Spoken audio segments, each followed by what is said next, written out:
listening to the home of cool, irreverent, and entertaining talk right here on LA Talk Radio. You're listening to The Art of Love with your host, Lucia, right here on LA Talk Radio.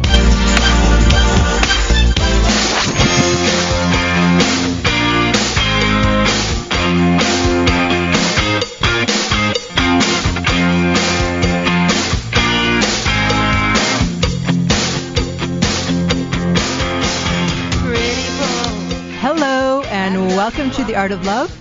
My name is Lucia. I'm your host and a dating and relationship expert. And I'm here to entertain, educate, and enlighten you about love, dating, and relationships.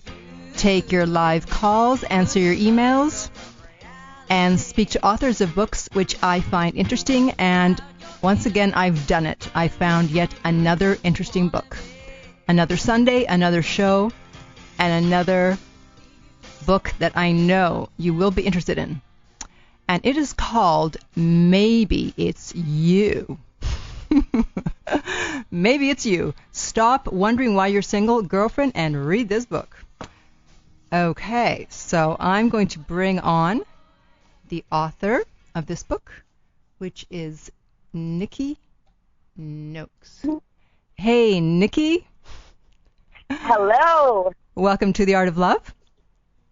Thank you very much. Thanks for having me. Oh, my pleasure. So Nikki is a graduate of Duke University with an engineering degree and a graduate of Harvard Law School, and this is her first book. So obviously we're dealing with a Mensa member.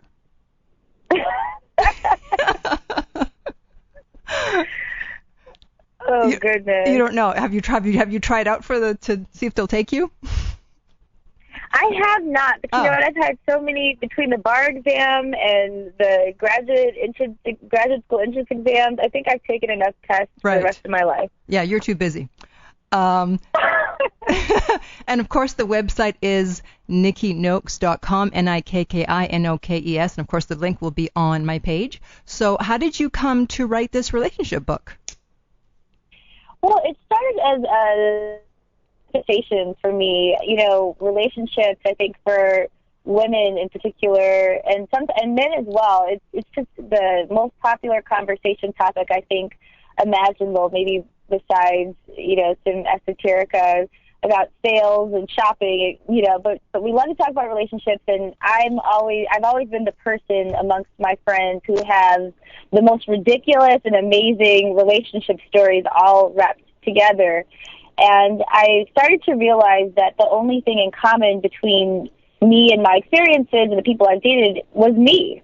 You know, I dated a number of different men. They were nothing necessarily in common, but the experiences weren't what I wanted them to be. So I started researching for my own benefit how to improve my relationships, and not just the experience of my relationships, but my philosophy about relationships.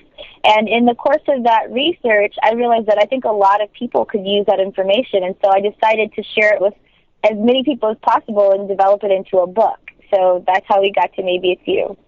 Right. Yeah, I actually came to that same realization a little while ago. I'm like, you know what? I think it's me. That's a good realization. Oops. It really is. It's very empowering. Yeah. I mean, can it be that it's always them? You know, your ego wants to think it's always them. But do you think that being too intelligent might hurt a woman helping to find a relationship? I think being too intelligent can only hurt if you are not open to learning and growth. If you're intelligent and it brings you to a place where you think you're above correction or above additional information and it can't come from particular sources, then I think it hurts you. But I think in overall, if you're intelligent and you're intelligent enough to know that you have so much more to learn in life, then I think you're in a better position than anybody could be, because you're capable of understanding information that can help you grow and improve your experience. Right. So, okay, so you know, go ahead. Well, and in terms of relating to other people, I think that's another side of it. And sometimes, it's hard to have the patience for people who process things differently than you do.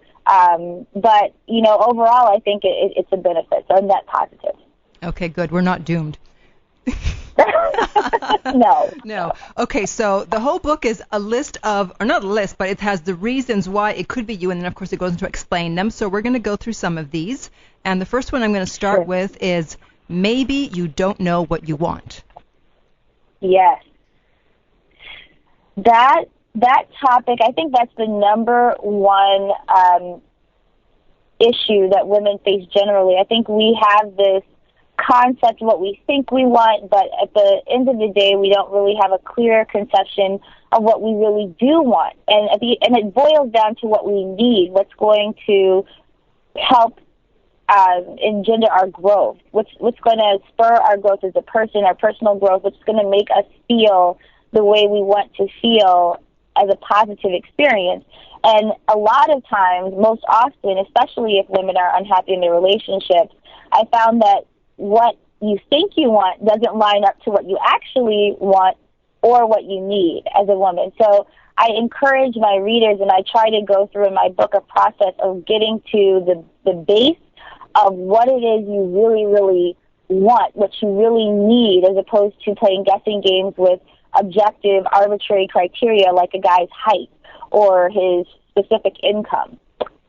Right. Yeah. I heard a really good explanation of this actually just this week. Someone was saying, well, if you're looking for jeans, then you're going to go to a jean store and you kind of know your size. So let's say you're size, 7, or I don't buy jeans, so I don't know what sizes they come in. But okay, let's say size 28. Okay. So you're going to try on the 27s, the 28s, the 29s. You're not going to try 20, 21, 22, 23, 24, 25. All of them. Right. But I think that's, if you don't know what you want, that's what you do. You try on everybody. Exactly. You try on everybody. You waste a lot of time, and you also, the other problem is that if you think you wear a size 28, or you want in another style you wear a size 28, to continue with the jeans example, and you go and you expect that this 28 is going to fit you, and it doesn't. And you're unwilling to try a different size to find the proper fit. I also find that that's the other side of not knowing what you want. It's the fit that you're looking for, and it doesn't always have to be, what you expected. Yeah, you're going to try to squeeze into the 28 even though you need a 29. Exactly. You can't breathe. It's uncomfortable. But damn it, you're going to squeeze into there. Right, exactly. Okay, so another one would be maybe you want to be single and are in denial about it. That's very interesting. Yes. Well, there are times in our lives, in our development process, where we really just actually need to be single. We need to be by ourselves. We want that time to grow, to understand ourselves, to live on our own, to do exactly what we want to do without having to take another person into account. And it's fine. That's perfectly fine. But I think in the society we live in, we're so pressured to be in a relationship. We're just surrounded all day long, all the time, by relationships and discussions of relationships. So we don't think that it's okay to claim that time for ourselves where we really do just want and need to be single. And so in that part of my book, I say, you know what? If you're in that space, and everybody enters that space sometimes in their life, maybe more than once, acknowledge it and accept it, and it's okay. Don't find yourself subconsciously pushing people away and, ruining otherwise perfectly good relationships or friendships with men that you encounter just because you're not in the right space and you're forcing something. So it's an encouragement to give yourself that space if you need it, and to be self-aware enough to recognize when you are in a space that you do want and need to be single. Yeah, and it's good to go there once in a while, actually, instead of just jumping from guy to guy. Exactly. Okay. Moving on, maybe you don't think you need a man. I don't need a man. Yes. Exactly. Well, you don't in ways and you do in ways, and as an empowered, professional woman who is savvy and successful, in a lot of ways you don't need a man. You don't need a man to make you successful. You don't need a man to complete you. You don't need a man to define who you are. And that is a beautiful, beautiful place to be in.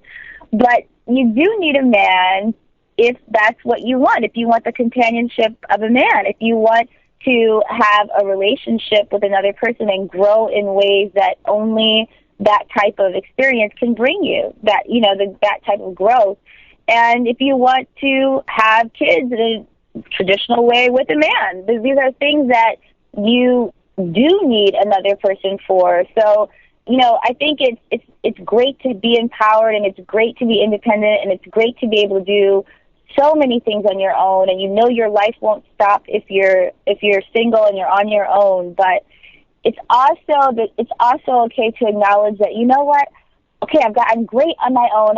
I've established all of these things. I've covered all my bases, but you know what? I want somebody to take me to dinner. So yeah, it's okay. Yeah, I mean, hey, I will be the first one to admit I need a man. I mean, who's going to do all the handiwork around the home, okay? That's a good point. Okay, I cannot use a hammer and nail to save my life, so... I understand that. Yeah, because, I'm too busy reading, just like you probably are. And then also, I think by having a man in your life, you're able to feel most womanly, most feminine when you are with a man. Don't you find that? I think that is in a lot of ways true, because the contrast it reminds you, at least for me, in my professional life, it's kind of neutral. I'm covering all of the bases. I'm playing both of the traditional roles in my life on my own. So when a man is present in my life, there is that contrast there that does make me feel more feminine. It does allow me to feel that I'm expressing myself as a woman specifically more fully. So yeah, I absolutely do agree with you. It is a space to allow your femininity to shine through. And I think the women that say, I don't need a man, they're just mad. They're angry. I think in a lot of times, yes, I think most of those women are. I think that it's a frustration, that I don't need a man. I give up. I'm going to take all my toys out of the sandbox and head home kind of feeling. But, but I think it is still on the other side of that, the feeling of being empowered where you don't need a man. It's that you want a man, and that's a very powerful place to be in, where you don't need to have something, but you want it, and you can accept that, and you can acknowledge it and take steps to move towards what you want. Yeah, and the funny thing is you never hear the reverse. You never hear a man saying, I don't need a woman. No. Isn't that interesting? Okay. I agree. Yeah. Moving on. Okay, maybe you live in New York or LA. And I actually did a show on this when I had my TV show called Dating in LA. Oh, my goodness. I'm sure that was very interesting. Yes. Oh, my goodness. Yes. So this is such a, an interesting topic that I discuss with my girlfriends all the time, and my readers and the visitors to my site.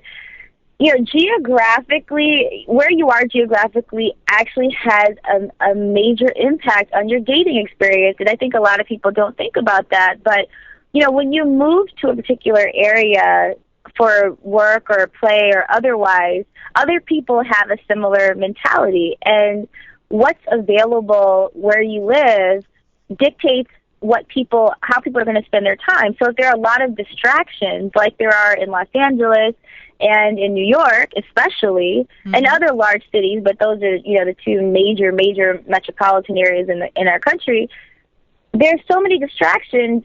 Dating and relationships don't always fall at number 1 or 2 on people's priority list. They're not confronted with, the moments where they're having to decide, okay, well, what do I do with my time since I don't have a significant other? Right. Whereas where I'm from, Michigan, when it's 0 degrees or below zero, you don't want to leave the house. So you hope that there's somebody around that's close that you can spend your time with, because you're definitely not going, to the beach or something else where, that would be a distraction that was available to you somewhere else. So, I think that we all have to have that in mind, and LA is a particular market too, where people are constantly in a state of becoming. There's people are chasing their own personal dreams, and it's not so much that they're focused on settling down into a family life or considering other people. So, not that it's impossible to date in Los Angeles or New York. It's just, it's a little bit more difficult. Yeah, that was one of the two reasons I gave, the fact that people are here focusing their career. Otherwise, why would they come here most of the time? And then also there's more competition because all the beautiful people from all around the world go to either New York or LA. Oh, my goodness, yes. I said that the Los Angeles was like the NBA of attractive women. Right. And so, but, in a way it's good because it forces everyone to kind of step up their game. Do you know what I mean? That's true. That's definitely true. Yeah, we're not slouches in the looks department around here. No. Yeah, but also, having said that, obviously people in LA and New York do get married. There are wedding planners here. There are bridal boutiques. So, although, yes, that is true, I think it's also important to be positive and say that's fine, but I'm still going to get married because people get married every day in New York and LA.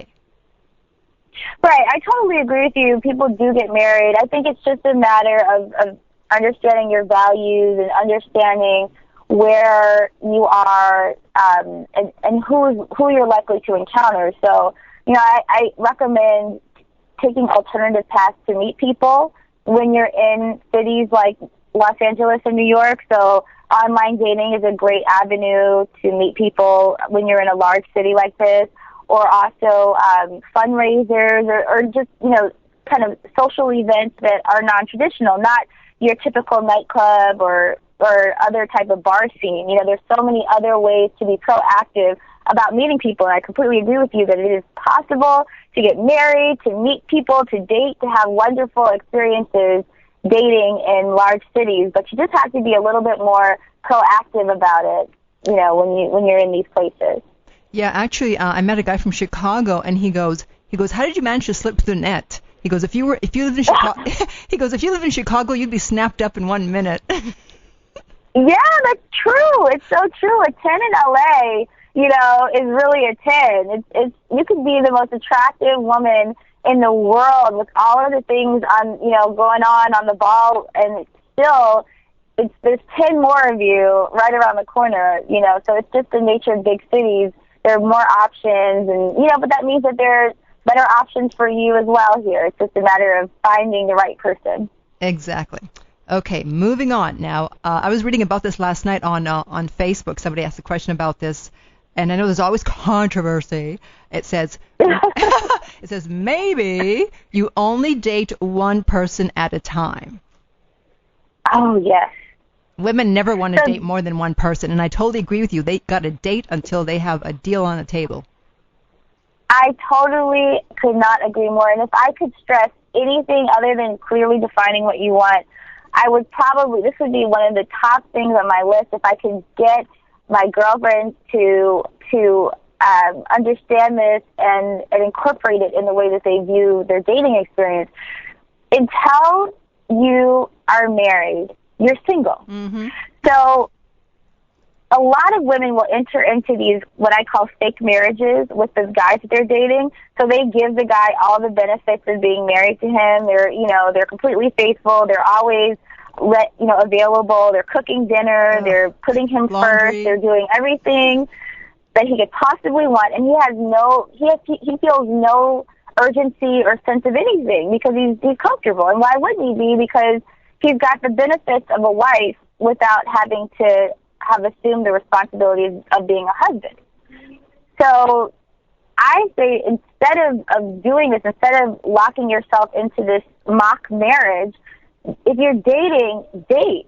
And whatever you need to do to make sure that you stay emotionally stable enough to date multiple people, then do that. So if that means that you leave the physical kind of to the side for a while, then do that. I know a lot of women say, well, I can't sleep with more than one person there, and you don't have to sleep with somebody just because you're dating them. So that's another thing to, I think a lot of women may overlook, or they don't really think about it. You don't have, just because you're dating doesn't mean that you have to be fully intimate with that person. That's right. And if that frees you up to date more than one person at a time, then please do that, because you do not want to give the guy a false sense of security where he hasn't given you the same commitment. Yeah, the way I look at it, and you'll appreciate this, having the law degree, is when when you're committed to a guy but you're not married, it's like being in a contract that only you have signed. That's exactly right. It's you wouldn't tell exactly someone right. to be in that contract.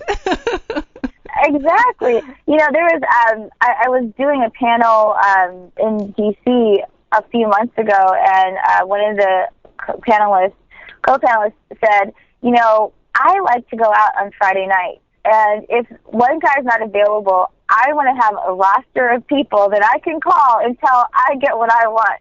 Right. And I thought that was a really interesting perspective, because you should have more than one option, if you're dating. So yeah, and then you also said meeting a new guy that you like is a code 10 emergency. Right. Right, because if you're single, a lot of times you're just waiting for that person. You have this open space in your life. So when you meet someone, you automatically want them to fill that empty space, and you give them so much latitude, and oftentimes they weren't looking for what you were looking for. So they're just looking at you like a new cool person that they met, and you're looking at them like the Prince Charming that you've been waiting for and holding your breath. Mm-hmm. So when I say you meet a guy that you like, it's a code to an emergency, meaning that he's not necessarily relationship ready when you met him. So to give the relationship a chance to grow and to give you guys both an opportunity to get on the same page, you should definitely meet somebody else and shift your focus so that you're not putting yourself into a place where he's not ready to meet you, so you guys can progress at the same pace. You should definitely be dating somebody else. Right. Okay. We could talk about this one forever, because this really, Oh, my goodness. we could do a whole show on this. It really bothers me, because I tell my girlfriends, hey, you got to date more than one person. They're like, but I don't want to. Yes.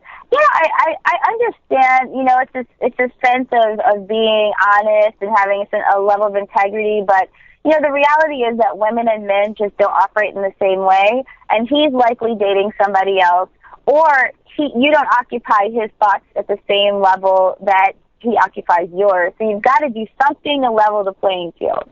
Exactly. Okay, moving on. Maybe you're focused on the wrong qualities. Oh, yes. So, and this goes back to not knowing what you want to a certain degree. I think that instead of focusing on the experience that you're looking to have with someone that you're dating, you tend to focus on objective criteria. So, you're focused on his height or his job or his, specific income or certain things that actually at the end of the day are never going to matter. What's going to matter is the compatibility between you and that person and how that translates into the experience that you share with them. So I was giving somebody an example that, I could say that the sky was green, and the guy I was dating could say that the sky was blue. And we don't have to agree about how we view these things. The other person can think the other person is completely crazy. But as long as we can laugh about it, and as long as that doesn't affect our interaction, it's great. It's all good. It's about compatibility. So as long as that doesn't cause an argument and somebody has to prove the other person wrong, and you can accept each other's views however insane they might be or whatever, if it doesn't gel with how you view the world, it's okay. So I think people tend to look for qualities that at the end of the day don't matter when they should be focused on compatibility. Yeah, I love your story in there, and I really identified with this because I'm kind of this way about if you want a guy that has a six-pack and a sculpted body, that kind of guy, he's going to want payback for all that hard work that he's put in, so he's not going to go out with just anybody. Right, exactly. Right, just one woman is not enough for all that time in the gym. Because I'm at, I'm at the gym 12 hours a day not 12 hours, what am I saying? 12 hours a week, and then dance classes on top of that, and cardio, and it's like, well, I'm not going to just go out with just anybody. I have to work for this body, and I need someone that's going to complement it. Exactly. Not just that, but it may take you more than one person to get what you're looking for. Yeah. So that means we should stay away from all guys that have like a 5% body fat? Well, I think that they should be on the suspect list until proven otherwise. Suspect list. All right. Everybody out there with a six-pack, you're all suspects. Exactly. Okay. Now, this one is similar to the one that I loved, or the one about the dating one person at a time. The male version of I'm dating other people or I'm not looking for anything serious, you say is the total opposite of the female version? Oh, my goodness, yes. I actually just had this conversation with a good guy friend of mine. I think it was maybe yesterday or it was Friday. This is a guy that several of my girlfriends that don't know each other, when I sit down with them, they're telling me, about the horrible relationship experience they've had, and they met this guy, and everything seemed perfect, and they don't understand why he's not calling them, and why this is, the relationship turned out that way, and then at the end of the day, at some point, his name comes up, and it's the same guy, and it happens to be a friend of mine. So I just talked to him on Friday. I said, you know what? You are coming up in way too many conversations with my girlfriends that don't know each other, and it's always the guy that, treated them horribly, and it's you. And I don't understand, so we need to have a conversation. What is the deal? And he told me, he said, Nikki, I am completely honest with these women. He said, I am just out to have sex, and that's all I wanted to do. I am not ready to be in a relationship. I am not ready to settle down. It's going to be 2 years, at least 2 to 3 years from now, because of where I am personally. I don't have the time for it. So I'm just looking to have fun, and I tell them that. And he said, and where they go wrong every single time is they think that they can change me. Mm-hmm. They think that the sex is going to be so good that I'll change my mind, or that, they're going to be smarter than any girl I've ever dated, or more interesting. He's like, at the end of the day, this is not my first rodeo, so nobody is you're not going to be smarter than the smartest girl I've ever met. The sex is not going to be better than the, best sex I've ever had. You're not going to make me laugh more than the funniest girl I've ever, talked to. He's like, so it's really about me and where I am at a given time. And I'm honest, and women don't listen. So, when I try to explain, I think women delude themselves into saying, thinking, well, I'm just having fun. I'm not looking to settle down right now. When the way that they're really looking at it is, I'm not looking to settle down, but settling down is an option. There's still some evaluation of the person they're with there. It could be there's some options that are open. Right. But for a guy that's just having fun, he really doesn't even care if he remembers your name. It's not even, it's inconsequential to him. And it's been confirmed in more than that recent conversation, but it was that one conversation in particular made me think of this actual segment in my book, and I told him about it because I said I wanted to do a video episode about it to explain it to women a little bit more in depth, because I think so many of us are delusional about this. So it's just not the same thing. No, and you also said that a man, if you ask him, he'll tell you if he wants to be single, because he isn't going to let he's not going to tell you anything he doesn't want you to know. Right. And women don't want to ask questions. And I think that's another place where we go wrong, where we feel like it means something more than what it does when we ask things that we have the right to know if we're spending time with this person.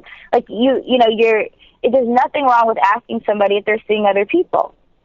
There's nothing wrong with that. Mm-hmm. There's nothing wrong with asking somebody if they're looking to be in a relationship.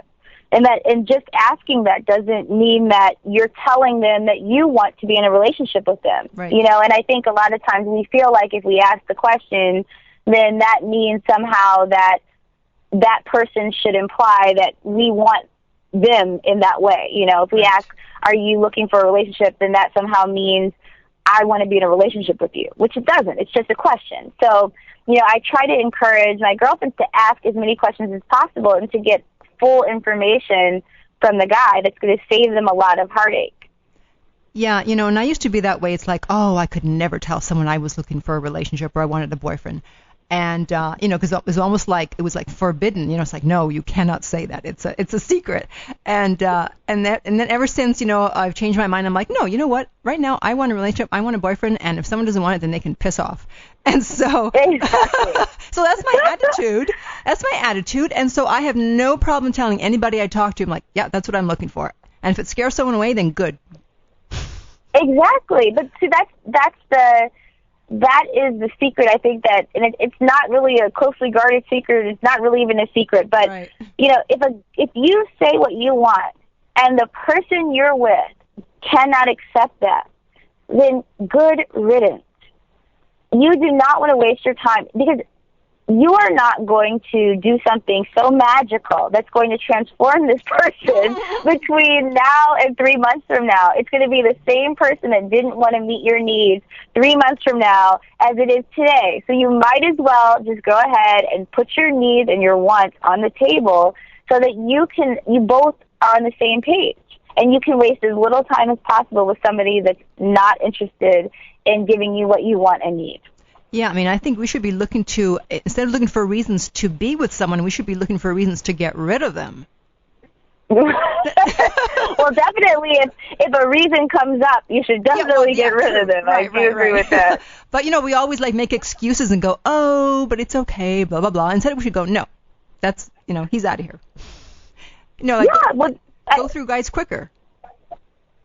Right. Well, I think you definitely have to draw your lines. And, you know, I say, too, just because you're with someone doesn't mean you're supposed to be with them. So, you know, this inertia of wanting to stay with the person that we're already with leads to a lot of trouble, because you start making excuses and start accepting less than what it is that you really want and you really need. Because, you know, you're already with this person, you feel like you're invested, you know, you want to keep things consistent, but at the end of the day, they're not the right person for you, and the writing is on the wall, you know, so get out of there. And you have every right and means to leave. It's just, you know, you can't hold yourself back just because you're in the situation.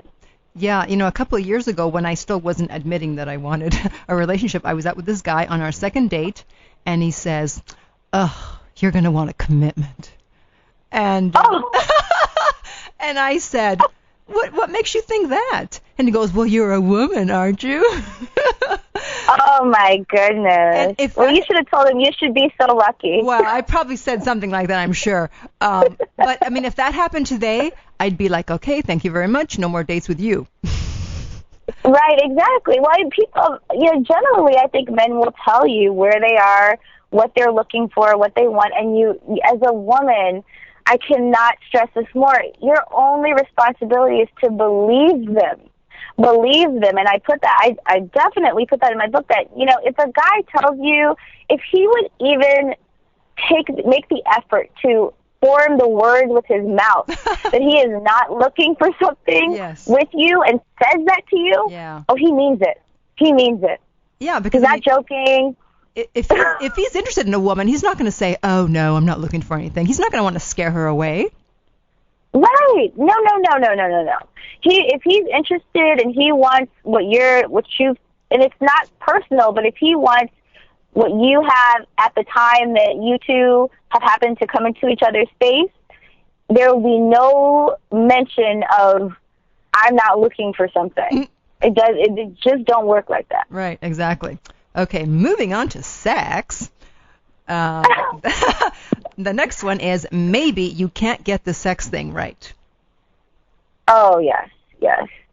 See, I do, and I don't know if people, when they see that topic in my book come up, if they think that I'm talking about anything specific, but it is so conceptual. It's so basic, but, you know, I think, and this goes back to thinking that you can, you know, change somebody.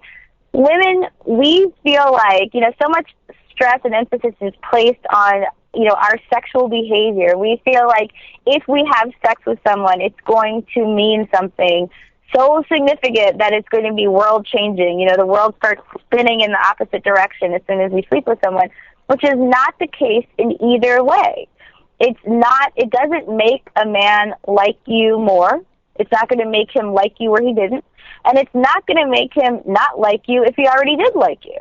The only problem you run into is if you've stepped outside of your comfort zone, and especially if you've done that thinking that it's going to result in some kind of return that the other person is not even aware of. So what I do say in that part of the book is, if you sleep with a man on Saturday for the first time, whatever happened on Friday, you should expect to happen on Sunday. If he wasn't calling you Friday, he's not going to call you Sunday. If he was calling you Friday, he'll probably call you Sunday. It's not as significant as we think it is, and it's definitely not a means to an end. Yeah, and if the sex was that great, then the only reason he's going to be calling you is because he wants more great sex. That's all. Exactly, and that's just not sustainable. Right, and then also, if a guy does fall in love as a result of sex, then that's like a feminine quality, and that leads to other issues. It definitely, I think, does. And, if sex is the only thing that's keeping you together, that, to me, it's an indication, this is just my personal opinion, that he's going to possibly look for that somewhere else, too. Because at a certain point, if you eat steak every day, eventually you're going to want a hamburger. Right. And so if he falls in love with you because the sex was great, and then he has sex with someone else and the sex was even better, then he's going to leave. Right, exactly. Yeah. Okay. So, yeah. Now, moving on to, of course, my favorite topic, younger men. Oh, yes. You say maybe the men you're dating are too young. Yes, and that is in the section, if you're not married. And, I divided my book into sections because I feel like, we all are in different phases, and we're all in if we're single, we're in different types of single. You can be single, meaning that you're not married, single that you're not dating, or single where you're not even meeting anybody. So I try to address all of those phases of being outside of a relationship. So in that particular segment, that's very specific to getting married, because from what I found in my research, overwhelmingly that before a certain age, men just are not ready to get married.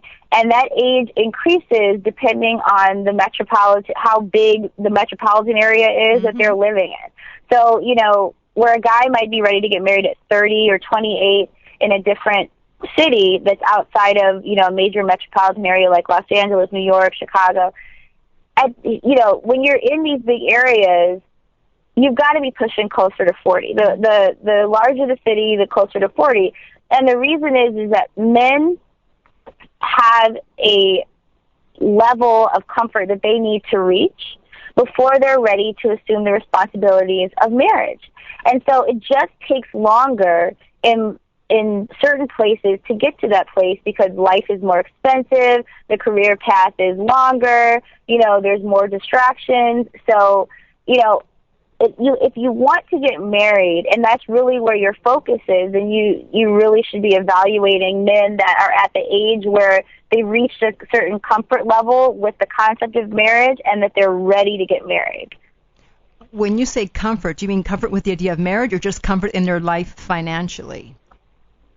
Well, I think the two concepts are actually related. From the men that I've talked to in the research that I've done, their comfort, they understand what marriage is. Mm-hmm. I think everybody kind of gets the concept, but their comfort with being part of a marriage in large part is related to their comfort with themselves and what they've achieved personally and how well they're able to sustain themselves and a family in the context of a marriage. Okay, so then if it is someone younger, but let's say for some reason they're wildly successful, then they might be okay to marry them or to try to marry them because let's say they're 28 but they have $2 million, then they might be more open to marriage. No? Well, they might be, but then, then there's a question of maturity, and then, maybe they feel like they need to sow their oats, and they have, all the options in the world, and they want to exercise them. So, it really just boils down to asking the guy what he's looking for. Are you looking to get married? And I have found I ask every guy that I meet, sometimes I'm just talking to guys that I meet for more information to, pass along to my girlfriends. And sometimes I'm looking for my own personal information. But I ask every single guy that I meet, are you looking to get married? Are you ready to get married right now? And nobody has freaked out at the question. Some guys say, no, I'm not. Or some guys say, yeah, I'm pretty close to that age, if it's the right person I'm looking to get married, definitely. So it's a valid question I think women should start asking. One love coach I know says to ask on the first date. Yeah, there's nothing wrong with that. My cousin asked her husband that on the first date. And he said no. He said, I am not ready to get married, but, that's her husband now. So, they're not that she changed him. It was just that they were able to, because they were honest with each other, they were able to develop a friendship. And then when he was ready to get married, they were still friends and they were still in each other's life. So then the nature of their relationship changed. But she was dating other people in the interim, and she never stopped her life. Once she got the information she needed, she could evaluate it. And, it was a great experience for both of them. I think that's a great idea to ask on the first date, are you ready to get married soon? And if the guy says no, then you go, okay, fine. So he's going to be just a friend. There'll be no sex. Right, exactly. There's nothing wrong with that. And then that way you won't be tempted to have sex with him if you're really serious about marriage. And then maybe you develop the friendship, and then before you know it, hey, he's ready. That's exactly right. I have friends in my life, male friends in my life now that the reason why we're friends is because we were not looking for the same things. Mm-hmm. That came out very early in our interaction with each other, and we were able to shift the context of our relationship to something that was sustainable. So, and as they mature, we're still in each other's lives. There's always, an option to revisit if that makes sense. And otherwise, I have great friends, and nobody's upset. Right. So. Right. Okay, let's try to get a few more in here before we have to end. Maybe you're trying to take things slow, and you said intensity will make the representative disappear. So explain the representative. And I love that. Well, the representative is the person that you meet when you first meet a guy. And eventually that person leaves and introduces you to the real person that you're dating. Mm-hmm. So, the representative is the guy that acts perfectly. He calls when he's supposed to. He is always on time. He plans dates. He shows up. He does all of the things that you want him to do. And then as soon as something shifts, there's that magical moment, mm-hmm. and then everything changes. So, part of the way to get through that representative, and I think a lot of women, they're upset when that happens and they think they did something, and they didn't. It's just that guy was pretending, and now he's not pretending anymore. So, one of the ways to cut through all of that nonsense is to start asking questions and to, really engage, and not necessarily in an intimate way. You don't have to sleep with him, but just start asking questions and spending time and really, getting to know that person as a person, because, that level of intensity, that scrutiny, the questions, all of that is going to make the real person come out one way or another. So if you let them live in a representative state where you're not, making very many demands of them, you're not asking too many questions, you're not, forcing them to be who they really are, then you're going to have the representative stick around, but eventually they're going to leave. So you want to know as quickly as possible who it is you're actually dealing with. So I say don't, live under these false pretenses, not asking questions, trying to keep things light. Get in there and really figure out who you're dealing with. Yeah, I remember this one time I was dating someone, and we had been dating about a month, and that was when something came up where he wanted me to drive. And, I believe the man should drive. Yeah. And, I'm European, I'm old-fashioned, and so we got into not an argument, but just, a discussion about that. And I said to him, well, I said, I'm European, and so if you want a woman that drives, maybe you need to date an American. Oh my goodness! Well, at least you told him, there's nothing wrong with having requirements, and how you. I think a lot of people will tell you that, the way that you want things to be is wrong. There's something wrong with it because it doesn't gel with the way that the majority of people view things, or the way that the trends are progressing. But I feel like you as a person are unique, and you deserve what makes you feel comfortable and makes you feel special and appreciated. So if you want somebody to drive, that is fine. You just have to find somebody that likes to drive. Right. And there are plenty of people. Yes. Well, to me, that's always a red flag, because generally the man wants to be in control. And so if he wants the woman to drive, I'm like, okay, what else is he going to want me to do? He's going to want you to give him his bottle. Yes.